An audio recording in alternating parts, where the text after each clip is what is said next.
Shalom Bapak Ibu Saudara yang dikasihi oleh Tuhan kita Yesus Kristus. Berjumpa kembali di dalam program podcast Mutiara hari ini. Sahabat bertumbuh di dalam saat teduh yang seperti biasa hadir membawa keresahan dan persoalan di dalam hidup menjadi renungan yang kiranya membangkitkan kekuatan iman. Bagaimana kabar Bapak Ibu Saudara di kesempatan kali ini? Kami berharap saudara senantiasa ada dalam keadaan sehat dan diberkati oleh Tuhan kita Yesus Kristus. Sudahkah saudara mengucap syukur di kesempatan kali ini? Sudahkah saudara berterima kasih kepada Tuhan? Karena ini adalah tema renungan kita di kesempatan kali ini. Berterima kasih kepada Tuhan. Nas firman Tuhan terambil dari Mazmur pasal yang ke-92 ayat 1 sampai dengan ayat yang ketiga. Demikian firman Tuhan. Mazmur nyanyian untuk hari Sabat. Adalah baik untuk menyanyikan syukur kepada Tuhan dan untuk menyanyikan mazmur bagi nama-Mu, ya yang maha tinggi, untuk memberitakan kasih setiamu di waktu pagi dan kesetiaan-Mu di waktu malam.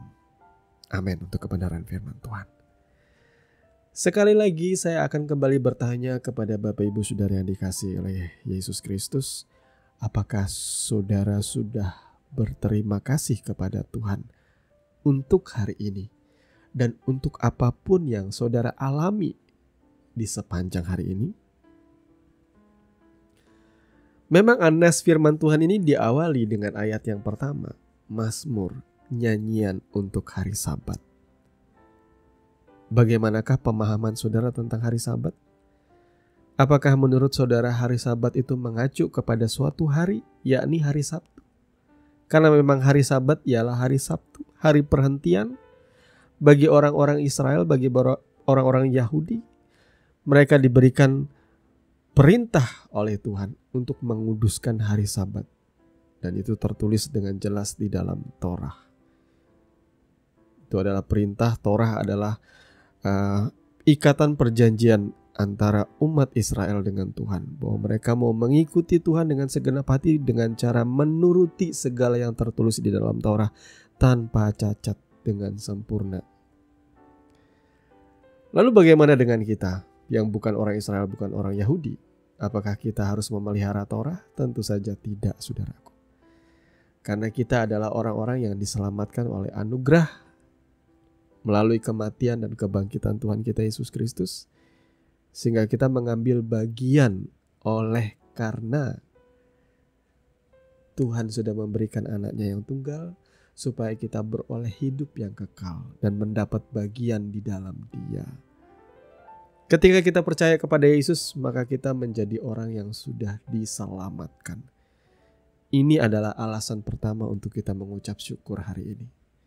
Karena keselamatan itu tidak bisa dibeli dengan uang. Zaman dulu ada yang namanya surat pengampunan dosa, yang merupakan satu penyesatan besar dilakukan oleh imam-imam di masa itu. Seolah-olah dengan membeli surat itu dari para rohaniwan, dari para imam-imam, dari para pelayan-pelayan Tuhan, petinggi-petinggi gereja, dosa mereka diampuni dan mereka bisa diselamatkan.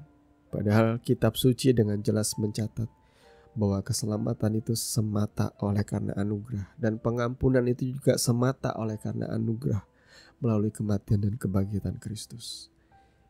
Sekali lagi, itu adalah alasan pertama kita untuk mengucap syukur. Saudara diselamatkan. Saudara menjadi anak-anak Tuhan. Saudara menjadi orang-orang yang dipulihkan relationship-nya dengan Tuhan. Sesuatu yang orang hanya bisa memandang dari jauh. Orang hanya bisa berseru-seru kepada Tuhan dari jauh. Tapi bagi orang percaya kepada Yesus, Kristus tinggal di dalam hidup kita, menetap di dalam batin kita, dan berjalan bersama kita setiap hari, memimpin setiap langkah kita menuju rencananya yang indah dan sempurna. Sekali lagi, ini adalah alasan kita untuk mengucap syukur. Hari Sabat itu berbicara soal hari perhentian, hari peristirahatan. Beberapa saudara-saudara kita masih menjalankan hari Sabat. Saya tidak keberatan, karena mungkin bagi mereka, kalau mereka bisa memuliakan Tuhan lewat hari Sabat, yakni hari Sabtu, mereka beribadah di hari Sabtu, silahkan. Selama itu untuk memuliakan Tuhan, tidak apa-apa buat saya. Tetapi bagi saya pribadi, makna sabat yang sesungguhnya itu ialah ada di dalam ayat firman Tuhan di dalam Matius 11 ayat 28 sampai 30 yang poin utamanya firman Tuhan berkata, "Marilah kepadaku semua yang letih lesu dan berbeban berat, aku akan memberikan kelegaan kepadamu." Kelegaan di sini adalah makna yang sama dengan sabat, perhentian, dipuaskan. Hanya Tuhan Yesus dan setiap orang yang datang kepadanya akan mendapatkan hari sabat yang sejati. Sehingga kalau Tuhan Yesus bersama-sama dengan kita, menetap dan tinggal bersama kita, apakah itu sabat? Itu bukan lagi hari. Sabat itu ialah kepuasan kita di dalam dunia ini. Hanya kita peroleh ketika kita berjalan bersama dengan Dia. Every day is a blessing day. Semua hari adalah hari perhentian. Semua hari adalah hari kudusnya Tuhan. Setiap hari kita melayani Dia. Kita mengikuti Dia dengan segenap hati. Saudaraku yang dikasihi oleh Tuhan kita Yesus Kristus. Mungkin saudara saat ini sedang merasakan galau, gundah gulana, pusing memikirkan begitu banyak persoalan dalam hidup.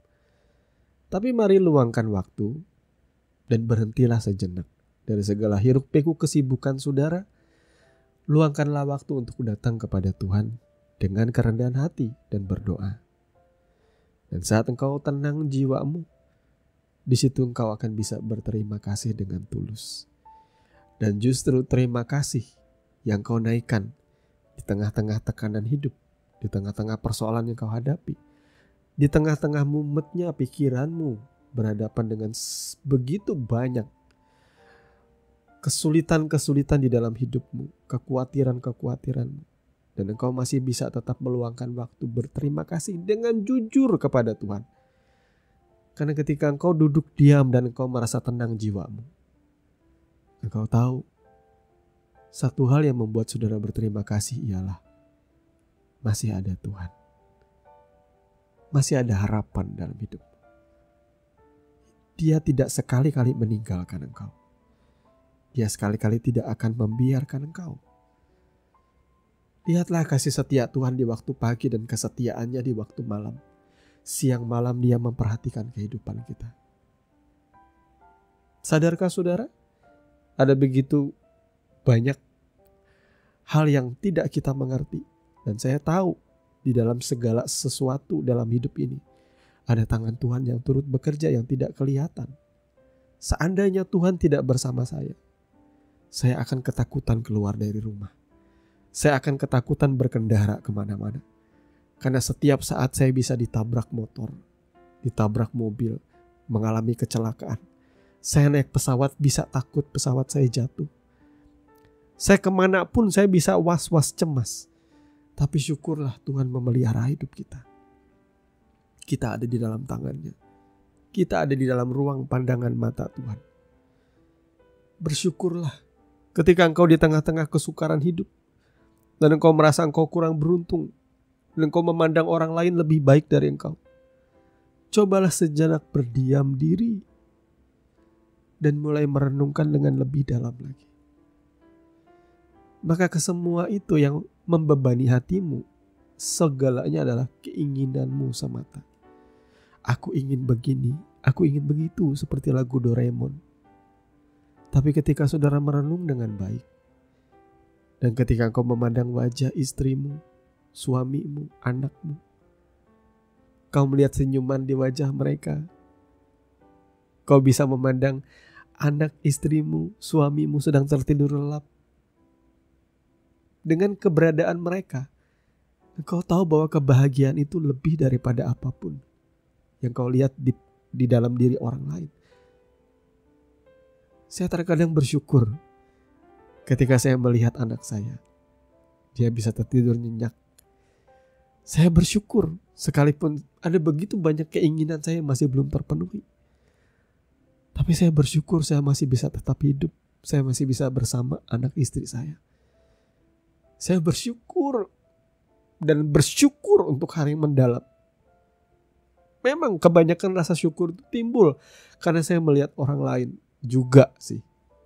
Ada beberapa orang yang saya lihat di sosmed. Seorang istri dan anak, mereka baru saja kehilangan ayahnya. Di situ saya merasa sedih yang mendalam, karena saya membayangkan ada di dalam posisi wanita ini.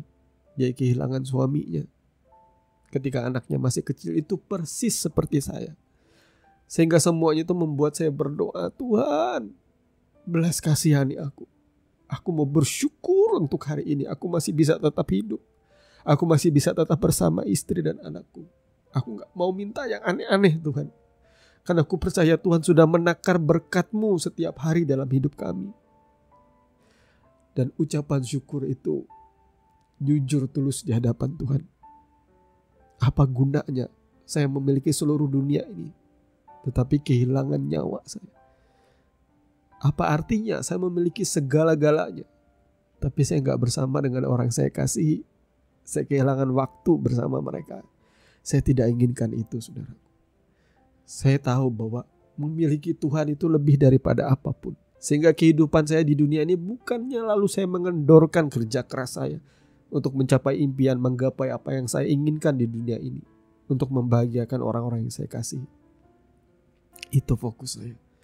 Dan untuk menunaikan tugas pelayanan saya, termasuk untuk memberitakan kebenaran firman Tuhan melalui media. Bapak Ibu Saudara yang dikasihi oleh Tuhan kita Yesus Kristus, entah saudara saat ini sedang sakit, entah saudara saat ini sedang dikejar-kejar oleh penagih hutang, entah saudara saat ini sedang mengalami persoalan yang pelik yang saya tidak tahu dan saya bukanlah jawaban. Saya belum tentu bisa menolong saudara. Tetapi ingat, masih ada Tuhan, masih ada pengharapan. Datanglah kepada Tuhan, berterima kasihlah kepada Dia. Datanglah dalam kerendahan hati dan berdoalah dengan sungguh, dengan tulus kepada Tuhan. Engkau akan melihat jawaban doa di saat dan di waktu yang tepat. Berharaplah kepada Tuhan, bersandarlah kepada Tuhan. Mari saya mau mengajak Bapak Ibu Saudara untuk berdoa. Terkhusus bagi saudara yang mengalami pergumulan yang berat dalam hidup ini. Arahkan hati saudara kepada Tuhan. Merendahkan hatilah di hadapan Tuhan. Karena Tuhan melihat hati. Tuhan tidak melihat ucapan-ucapan doamu yang bagus. Tuhan melihat hatimu saat ini. Izinkan Tuhan untuk berbicara dan menyatakan rencananya dalam hidup. Buka hatimu sungguh-sungguh di hadapan Tuhan, saudaraku. Bapa, di dalam nama Tuhan Yesus, kami datang dengan penuh kerendahan hati, memohon belas kasihan-Mu, memohon pertolongan-Mu, Tuhan.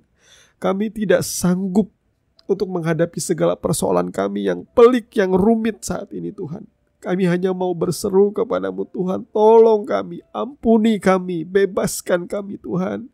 Kami mengakui segala dosa pelanggaran kami yang sudah kami perbuat. Kejahatan-kejahatan hati kami, bahkan perbuatan-perbuatan kami yang kotor di hadapan-Mu. Kami mohon ampun, Tuhan. Sucikan, tahirkan kami oleh kuasa darah-Mu. Basuh kami, Tuhan, dan layakkan kami mendekat kepada-Mu untuk berseru dan menyatakan isi hati kami. Tuhan, tolong kami. Tuhan, belas kasihani kami dalam kasih setia-Mu yang besar, Tuhan. Kami tahu, Tuhan, hanya Engkau yang sanggup menolong kami dan menyatakan pembelaan-Mu, Tuhan. Bela perkara kami, Tuhan. Kalau ada kesalahan pelanggaran, Tuhan, nyatakan, Tuhan, agar kami bertobat, agar kami berbalik kepada-Mu, Tuhan. Jamah kehidupan kami, Bapa. Pulihkan, sembuhkan oleh kuasa darah-Mu. Sehingga kami boleh memandang Engkau dengan sungguh, Tuhan. Bahwa belas kasihan-Mu tidak ada habis-habisnya dalam hidup kami. Dan kasih setia-Mu tidak pernah beranjak sekalipun dalam hidup kami, Tuhan. Terima kasih, Bapa. Biarlah anugerah-Mu yang limpah itu, Tuhan, senantiasa hadir di dalam hati dan pikiran kami. Kami tidak lagi khawatir akan apapun juga, karena kami sudah menyerahkannya ke dalam tangan-Mu yang penuh kuasa. Di dalam nama Tuhan Yesus kami berdoa. Haleluya. Amin. Saudaraku yang dikasihi Tuhan, saudara sudah mendengarkan kebenaran firman yang kiranya boleh menjadi dasar dan kekuatan di dalam setiap kehidupan saudara. Sampai bertemu lagi di podcast Renungan Firman Mutiara hari ini yang berikutnya. Kasih karunia menyertai saudara sekalian. Shalom.